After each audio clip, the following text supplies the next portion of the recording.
House Republicans over a Senate border deal and out of step with some in his own party over his support for Israel's war with Hamas. Here with me now is a close confidant of the president, Democratic Senator Chris Coons, a member of the Foreign Relations Committee and a national chair, I should say, of the president's reelection campaign. Thank you so much for being here. We have a lot to get to. I want to start, though, with what you heard from your colleague in the Senate, Tim Scott. Your reaction. Well, Dana, I respect my colleague, my friend, Tim Scott of South Carolina, but I was struck by a number of things he said this morning. One is exactly not true. He claimed that the economy was better under former President Trump. In fact, the stock market hit an all-time high on Friday. We have unemployment below 4% for the longest stretch in 50 years. President Biden has presided over the creation of 14 million new private sector jobs, and only two American presidents in the last century, Donald Trump and Herbert Hoover, left office with fewer Americans working than when they started. Joe Biden has presided over a strong and a robust economy that's great for middle-class Americans. Donald Trump did not. Can I just push back on that a little bit because you brought it up? What you said about the data, it may not be wrong, but you know better than I do, the way people feel is how they vote. And despite all of those accomplishments, President Biden is having trouble breaking through with voters, particularly working class voters, young voters, those who he historically has had as part of his coalition. They're not feeling it. How does the campaign need to change strategy so that they feel it and they don't just hear it and see it on data points? Well, Dana, funny you should mention that. Just last week, consumer confidence took the single greatest positive jump in 30 years. As inflation has come down, prices have come down, and as we're beginning to see the impact in people's pocketbooks of President Biden's leadership, for example, insulin out-of-pocket costs are now capped at $35 a month. It used to be hundreds of dollars a month. Those of us with family members with diabetes understand how that is a significant step forward for the American public. We're beginning to see the positive impacts of President Biden's real leadership on our economy. Senator, I want to turn to Israel. Prime Minister Benjamin Netanyahu seems to be saying one thing in public and another thing in private about a two-state solution. He privately told President Biden, according to a source familiar with their conversation, that he wasn't ruling out a future Palestinian state. But just yesterday, Netanyahu tweeted, quote, "I will not compromise on full Israeli security control over all the territory west of the Jordan. And this is contrary to a Palestinian state." That seems pretty definitive.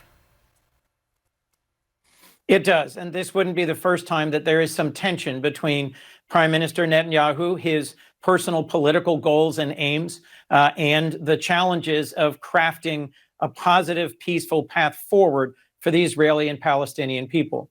Look, Dana, this is one of those moments where I'm grateful we have a president with decades of actual experience, engagement in the region, who knows all the relevant leaders. When I was recently at a conference in Europe and had a chance to meet in person with the foreign minister, prime minister of Saudi Arabia and Qatar, I heard directly how progress is being made on putting together a path forward for a Palestinian state, for recognition between the Saudis and the Israelis, and how despite some of Prime Minister Netanyahu's rhetoric, there is a real prospect for regional peace. That happens because of President Biden's leadership. Prime Minister Netanyahu, though, of course, is still in charge in Israel. Is he an obstacle to ending the war and finding that peace you're talking about?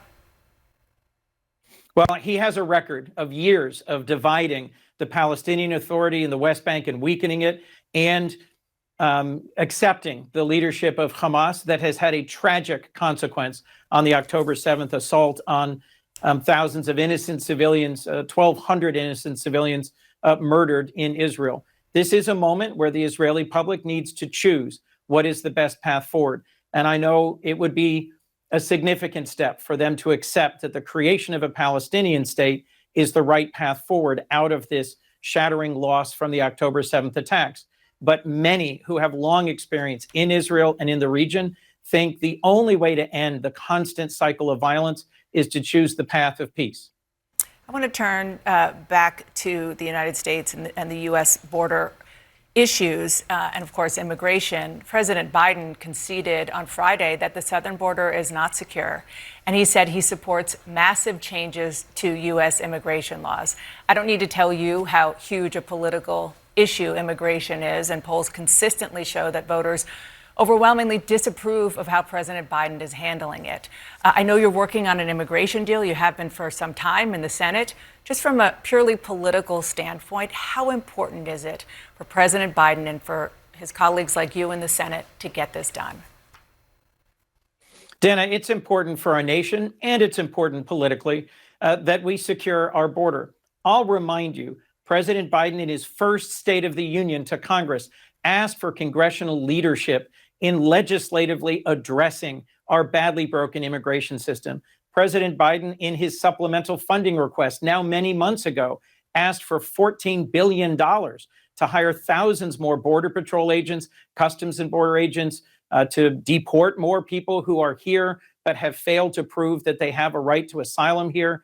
President Biden has been asking for congressional engagement and leadership. I am optimistic we are very close to finalizing in the coming days a package that will make that possible. And if House Republicans refuse to take it up, to consider it and pass it, then they will own responsibility for another year in which millions of people suffer the journey of coming to our southern border, only to be either turned away or ultimately deported. Senator Chris Coons of Delaware, I really appreciate your time this morning. Thank you so much for joining me.